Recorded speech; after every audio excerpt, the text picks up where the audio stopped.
So thank you again for that insightful discussion. Now, as we move forward, we're turning our attention to a pivotal topic, and that is the critical minerals economy.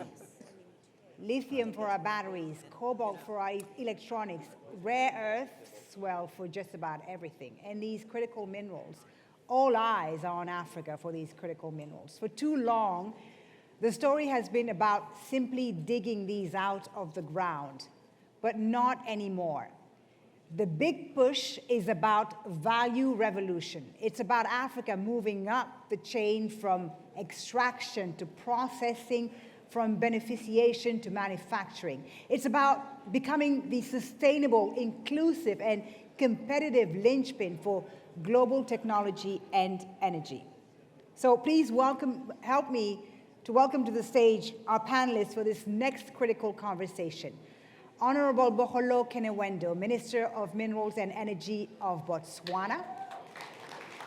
Ms. Veronica Bolton-Smith, founder and CEO of the Critical Minerals Africa Group.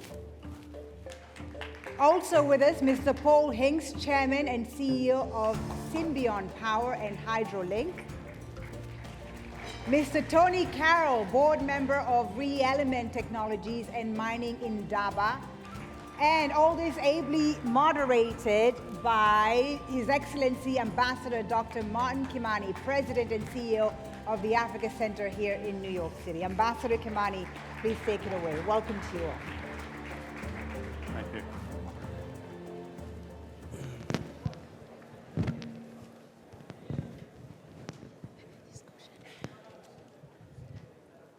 Wow, good morning. It's such a pleasure being here this morning with this terrific panel. And we don't have much time, so we've got to move quickly and deeply into this conversation. And this conversation, on it turns really the future of our continent. GABI has set such an ambitious vision. Africa as a market of $3 trillion and a decisive force in shaping global supply chains. Our panel today, of course, is about critical minerals, the resources at the heart of the energy transition, digital industries, and even the defense industry. The aspirations we have as Africans are clear, but our conversation is about turning those aspirations into reality, and by asking the critical questions of governance, infrastructure, and security in this very tough global environment. So beneficiation, technology deployment, and sovereignty and fair partnerships cannot be taken for granted, and they must be built step by step. It's such an enormous privilege to be among these distinguished and knowledgeable practitioners. And so we are going to hear from them, and hopefully this is not the end of the conversation, but rather our job is just to begin a conversation that we can keep following up. Honorable Minister, it's such a pleasure meeting you. Good to meet you. And I think, as we all know, we have a lot to learn from Botswana. Your journey with diamonds, the fact that Botswana undertakes a beneficiation of diamonds, your role is that, but is also expanded to include critical minerals.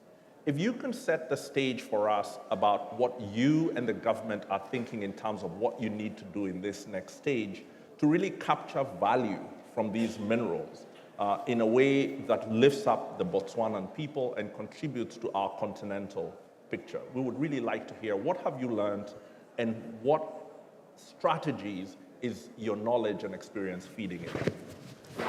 Thank you so much, Ambassador, and good morning to everyone here. As you rightfully said, we have really good experience in championing the diamond sector and working on beneficiation and being well present in the downstream, but we still have a lot to do there.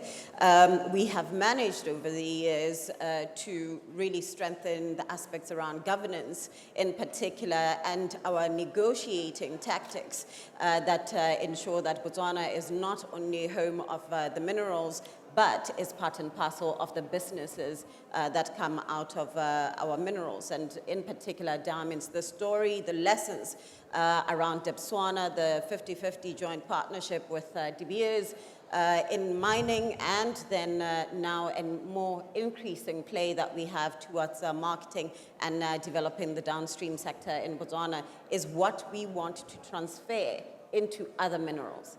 So I know there's critical minerals, and we're arguing every mineral is critical. You know, it's critical for our development. It's critical to add to the impact that minerals have in both our economy and in the lives of Botswana. So what we are now determined to do is to transfer that knowledge that we have from diamonds into all the other minerals. First, we have only explored roughly 30% of our space in the moment, so it means we need to really accelerate exploration, prospecting, and then turn it into productive mining. And that government must be present across all of those the spaces. What we have right now with the boom in copper, we've licensed recently and authorized the expansion of some copper mines. However, government is not a partner in those, unlike in the diamond space. Mainly because back, when you look at it historically, we really found more value out of diamonds, and so we ensured that we were partners in all the major diamond mines. But with copper and other rare earth minerals coming up, we want to ensure that government plays a really strong part.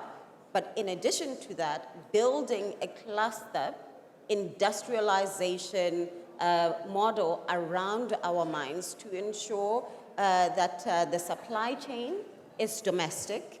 The value addition is also happening domestic. And I know President Boko made an announcement recently that we are really going to tighten up. There will be no more exportation of raw materials. We want to see a level of value addition happening in Botswana. This is how we capture more value and ensure that we are active and strong players in the industry. Thank you so much. There's a friend of mine with a light touch who told me, who says these minerals are critical to you?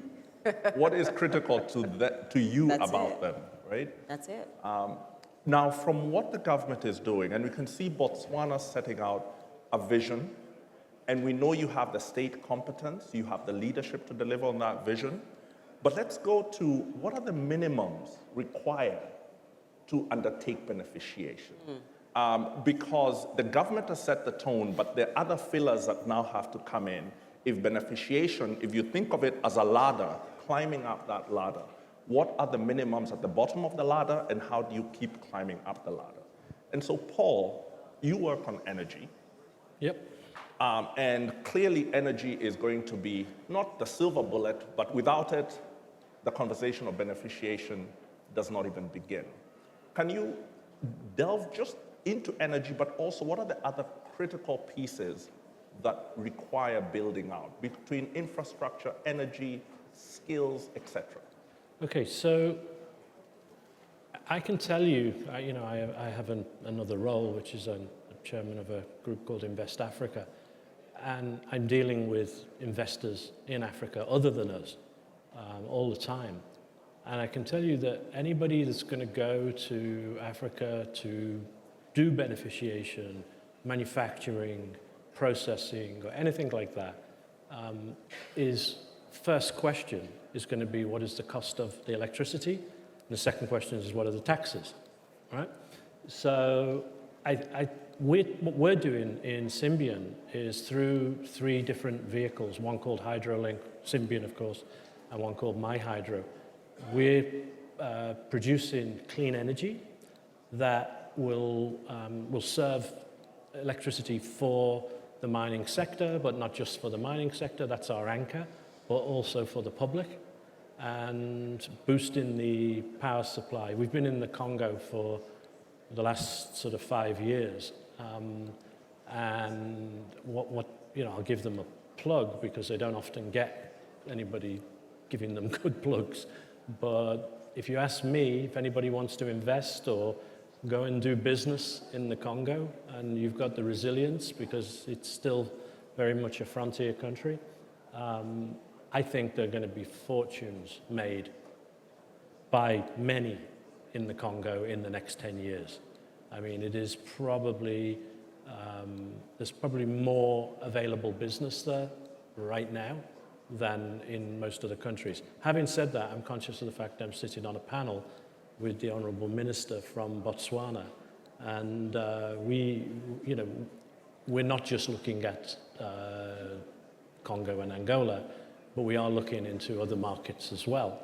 And I think that, well, I mean, I know that our MO right now is focused heavily on the fact that both in the US and in other countries, this has become an issue of national security. Getting these rare earths, getting these critical minerals, for all the reasons we know. AI, data centers, this, that, the other, but every F-35 has rare earths in it, defense, whatever. So we've very much hitched our pony to what's going on in the US in terms of improving its national security by being able to buy processed minerals from countries perhaps other than China, which processes 97% of critical minerals, correct, Ronnie? 90%, it's gone down. But I mean, they control the supply of these rare earths for the whole world. So something's got to change because, there'll be a problem if they are allowed to do that and there's ever a dispute with them. Well, thank you, Paul. If there's a deal the great powers can make for Africa, it's to say we will take in materials that have been beneficiated by African countries. Yeah. That is what Africa is looking for. Veronica, you are advising African governments, and I think you're doing really interesting work that you were telling me about in Ghana. What are you telling them, and what are you advising them to do, especially in terms of not only the domestic national policies, but how these weave into continental and regional approaches? I'm very interested in sort of regional corridors. Whether this is part of the play, regional corridors that undertake beneficiation and the capture of value, and if so, what's your view and what are you telling them? Thank you so much, Ambassador, and also thanks to the organisers for having us at this fantastic event. So there are three fundamentals that I often advise governments to look at. If you're looking to move anywhere up the value chain, and this isn't just in critical minerals, but it could be, in agro-processing, etc., the three fundamentals are these: cheap, reliable power, access to infrastructure, and access to water. Those are the three fundamentals that you need to process, to manufacture, to do anything to move up the value chain. Paul alludes to the lack of reliable power and the cost of power. I think we need to be very realistic around the fact that if we want to see any sort of beneficiation, we need to lower the cost of our power. And also, I'm sorry if it's going to irritate people for me to say that we need to look at baseload. How are we actually going to use the natural resources that we have, be they coal, gas, and oil, to help accelerate our industrialization? Now, that's not to say we can't look at that in a decarbonized fashion. We certainly can do. But I think we've been deterred from talking about that openly. So I just want to put that out there, that actually for us to really industrialize on the continent, we need baseload. Thanks, Mum. The other thing I wanted to share as well is when I advise governments, it's about policy framework. And I've just finished 4 years advising the government of Ghana. I was actually embedded within the Ministry of Trade and Industry, where we were looking at how to help accelerate industrialization and to help look at how we could bring in big ticket anchor investors whilst also supporting the SME base. And to me, it's a two-pronged approach always when looking at policy. It's about how do you grow that the local economy? How do you bring localization?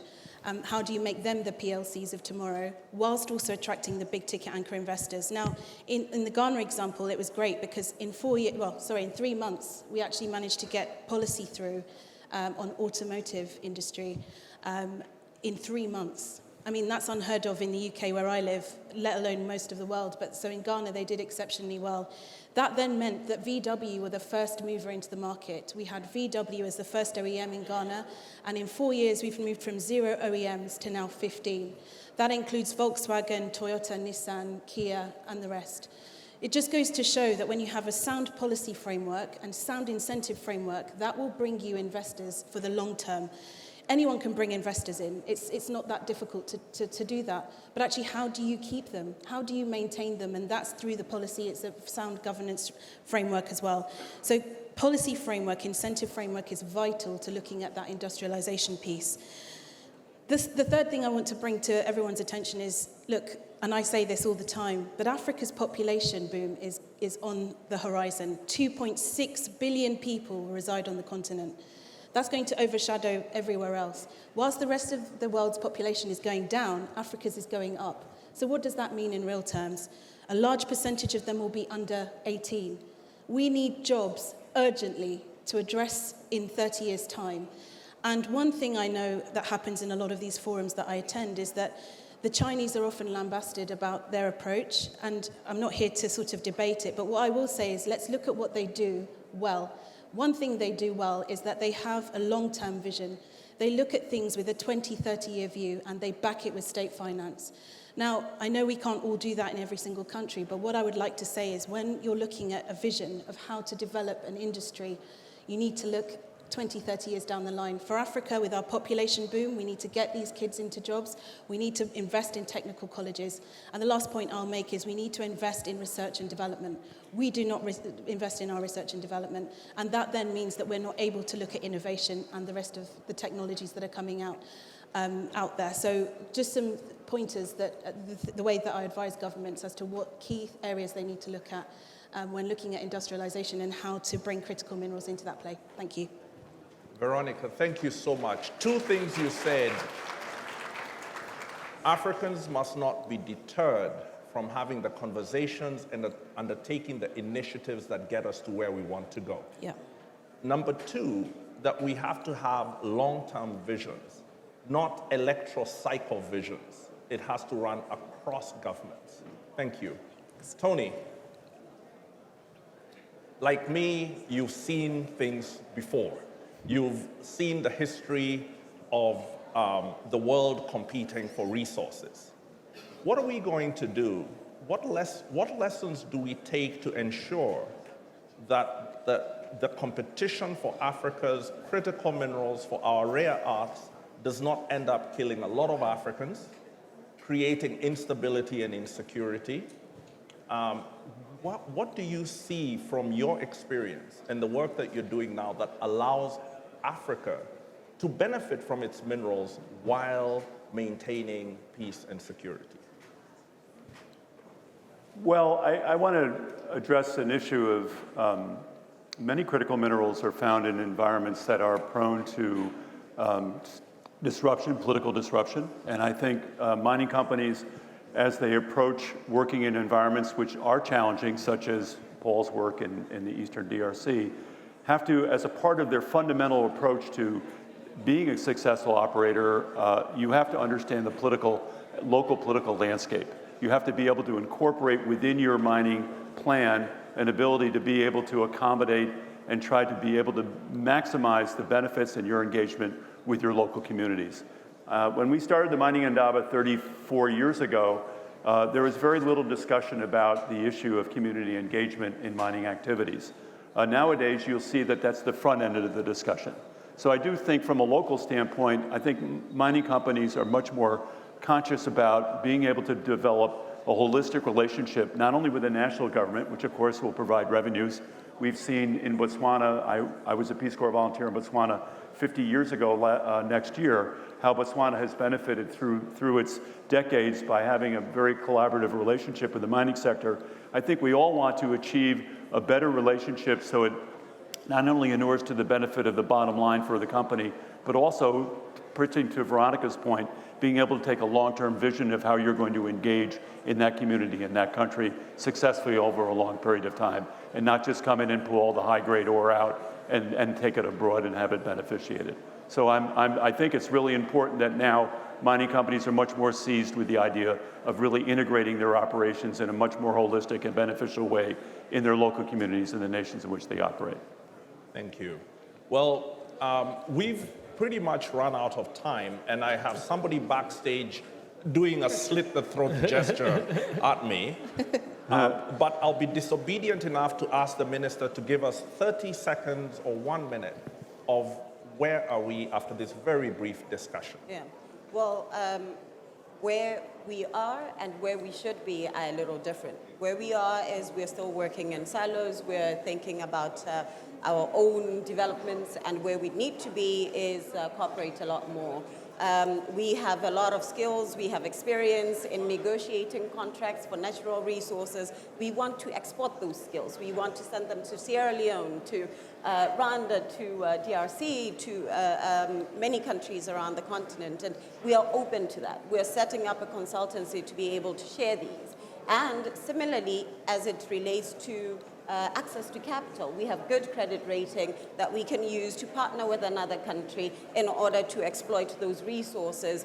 And working on value chains and beneficiation shouldn't just be seen as a national project, but as a cross-border project in some instances. The work that we'll do with South Africa, with Zambia, will not only catalyze development in Botswana, but in the region and therefore across the continent. So our cooperation is what is really critical for the development of the continent, particularly as it relates to our natural resources. Thank you so much. There you hear it.